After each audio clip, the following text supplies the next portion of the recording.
大家好，我係 Wally， 歡迎收聽安播籃球快訊。本週一3月31號早上9點鐘 ，NBA 常規賽將會繼續有精彩嘅賽事上演。太陽將會喺自己嘅主場足跡中心迎戰火箭。我哋 Ampus 將會為大家送上本場賽事嘅現場直播。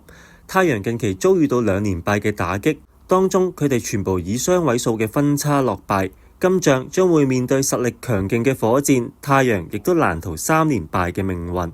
NBA 嘅常規賽將嚟到尾聲嘅階段，各隊都為設定自己嘅目標而努力，太陽自然亦都不例外。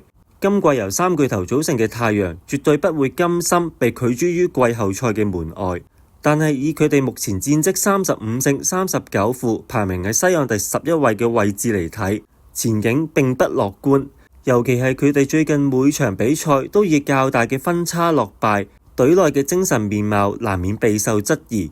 太陽嘅核心球員之一 Devin Booker 曾經喺對陣公牛一戰裏邊獲得41分嘅成績，但係佢跟住落嚟之後嘅連續4場比賽得分都冇超過20分，進攻嘅手感變得非常冰冷。而另一位核心球員 Kevin Durant 亦都漸露疲態，過去嘅4場比賽佢嘅得分逐漸減少，對於帶領整支球隊已經顯得有心冇力。今仗將會對陣西岸排名第2嘅火箭。太陽今仗只能打定輸數。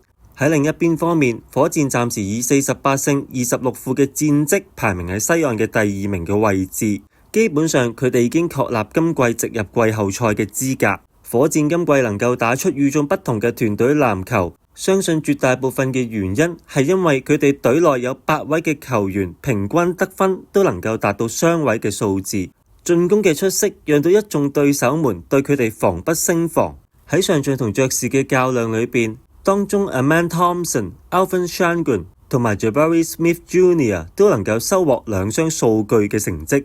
當然不能不提今季火箭裏邊進步非常之大嘅球員 Jalen Green 喺過去3場嘅比賽裏邊有2場得分超過30，佢哋比賽嘅狀態值得大家信賴。再加上火箭今季喺過去同2次太陽交手全部都獲得勝利。如今大家再次正面交鋒，睇好狀態較佳嘅火箭穩操勝券。Hi fans of Macau, this is Gary Trent Jr.